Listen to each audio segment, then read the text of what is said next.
it's starting to look more and more like Iran's big attack on Israel might just not materialize. Just why would Iran choose to back out? Did they ever really plan to attack?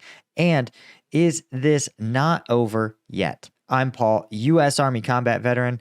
Let's talk about it. Okay, so this is kind of a meta story.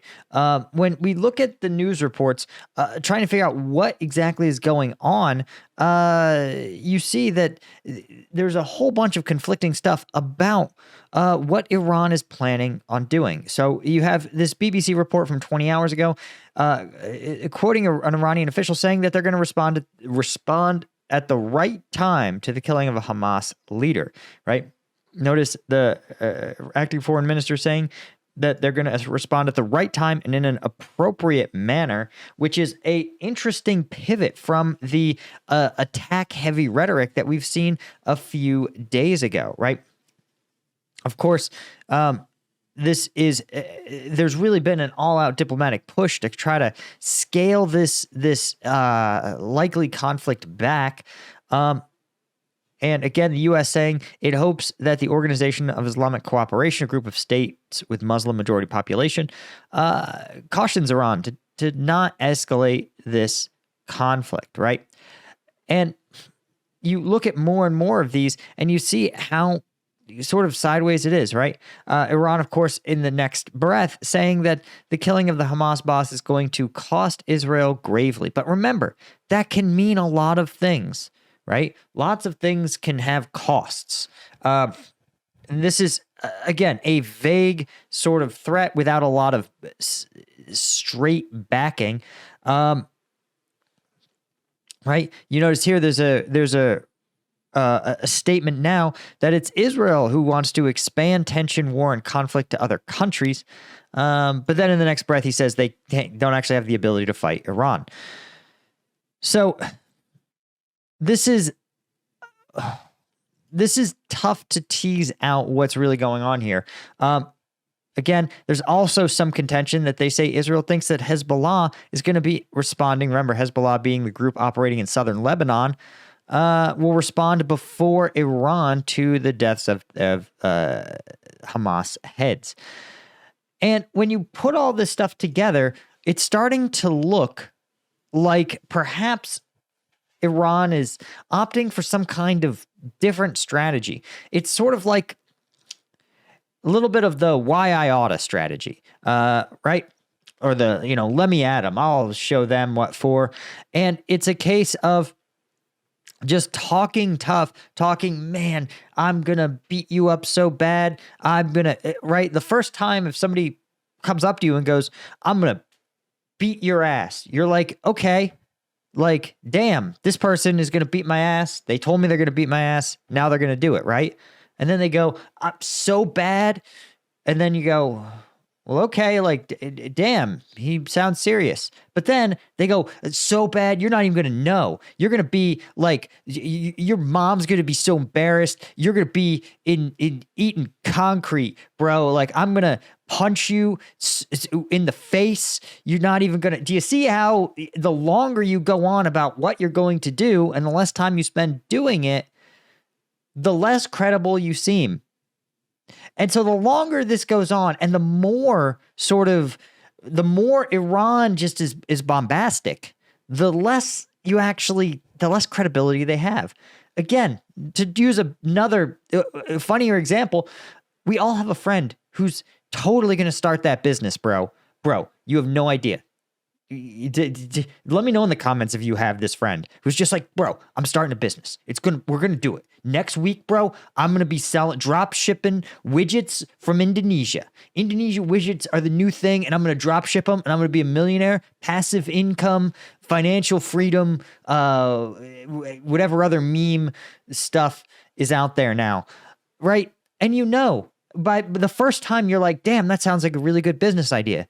The second time you're like, oh, okay, yeah, this sounds like a better idea than the first one. But then by his fourth business idea, you know that this person is just talking out his ass.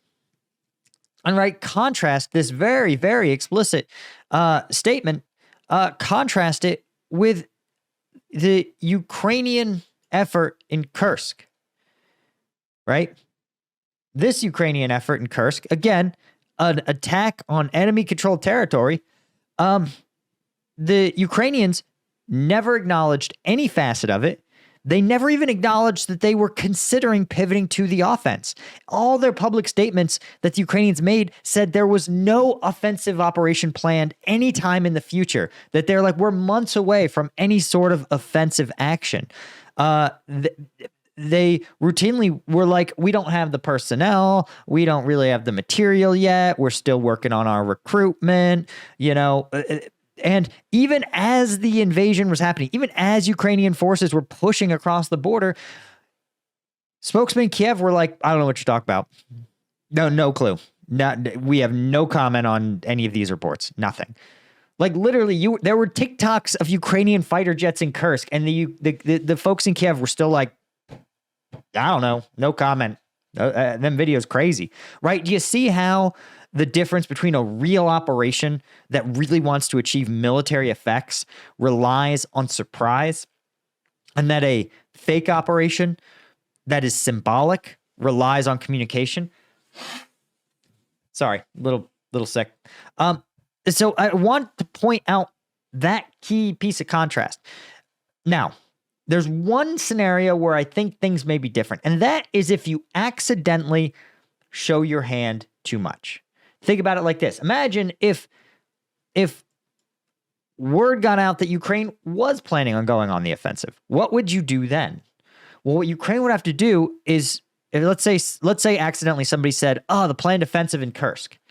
Well, then the next day, they'd have to leak the planned offensive in Belgorod. No, I mean the planned offensive in Crimea. No, our offensive plans in Luhansk. Our offensive plans in Kharkiv. Oh, we're actually going to do an airborne operation into Voros. No, Bryansk, right? So if you accidentally out yourself, then what you have to do is increase the noise, right? The best OPSEC is nothing, is silence, right? You don't find out you're getting attacked until things start blowing up. The second best option, if there's real information out there, then you have to increase the noise. You have to drown out the truth in a bunch of lies that sound similar. And so that could be Iran's strategy in this. Now, before we talk about just how Israel and can respond to this, I wanted to mention that if you are trying to get your mission, you're trying to respond to the things you have to do in your day, maybe you don't need to launch a strike on your enemies. That's not good. I'm going to go ahead and say, not good. Instead, you may just need a little extra caffeine. That's why I created Strike Gum, inspired by my time in Afghanistan when I had to carry around gross military issue energy drinks in my cargo pocket in 110-degree heat. Once you've had a downright hot energy drink to get your caffeine on a long patrol, it sears itself into your brain, right? So that's why I found a way to take all the caffeine of an energy drink. This little thing contains all the caffeine of a Red Bull or an Amp Energy, but it's got 0 sugar, 90 milligrams alpha GPC, and the real appeal is that this thing in your pocket, this is 5 energy drinks right here, okay? And you chew it, it's minty fresh. You don't smell like medicine. You're not carting around a bunch of cans of energy drinks, right? It's just better. It's better in every single way, right? So if you are a firefighter, a cop, a mechanic, a nurse, and you're like, yo, I want to get my caffeine, but I don't want to have to haul around a energy drink can, check out Strike Gum. Strike Gum. You can go to strikegum.com, right? You can get the 5-pack. You can get the 15-pack. You can get the 1-pack if you want to try it out. You can also get it on Amazon. Just go on Amazon and search Strike Gum, right? And thanks to the hundreds of people who've left us reviews on Amazon, that makes a huge difference. It tells consumers that we are the real deal. We're made in the USA. You're not bankrolling China when you buy Strike Gum. We're veteran-owned, obviously. We are using natural ingredients like natural caffeine. You'll feel the difference. I don't know what else to tell you. It's not made in a lab. It's harvested from green coffee beans. It's more expensive, yeah, but you know what? I'm here to do it right. And so check us out, strikegum.com. Okay. So here's one of the things that's interesting. Iran's president, according to an Iranian international.com, said that they're employing the Ayatollah to avoid war with Israel, right? Again, this is according to a source familiar with the matter, speaking in anonymity.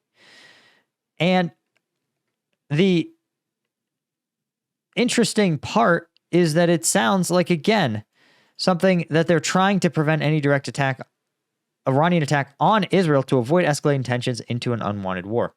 And I think Israel is sitting there and kind of trying its best to not let this happen.